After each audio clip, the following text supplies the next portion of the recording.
使用将近40栋的台南文化中心，因为年久加上使用频繁，目前部分的硬体设备老旧。市府文化局为了延续文化中心长期来累积的能量，将进行内外整建计划，包括新建员工的办公室、加图书创客的空间、扩建演艺厅的大厅门廊，以及整体外观整建等。预计总工程费大约5亿，市府算1亿5千万，中央争取经费3.5亿。对此，立委林俊宪上午特别邀集中央文化部、加国家发展委员会、行政院主计总处等单位共同会商，初步整期的工程，文化局承诺先筹备5000万，后续争取114年精简的经费。5亿哈，那我们需要中央大概70%的补助，大概有3亿5千万。希望文化部哦，这眼睛那个紧了哈。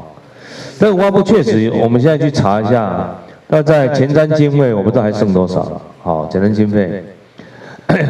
前瞻经费目前看起来，在今年度跟明年度如果没有的话，那这个案子确实对台南这么重要，我们真的需要中央的支持。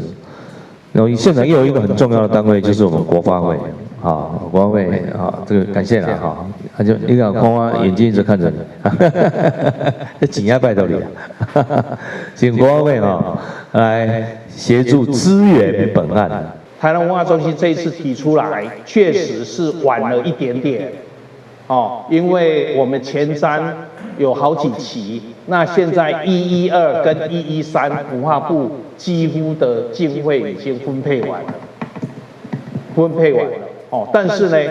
我们部长说我们会盘点，然后收回一些，但是收回我承认大概就是在5000万左右，我们是可以开始协助，但是我们必须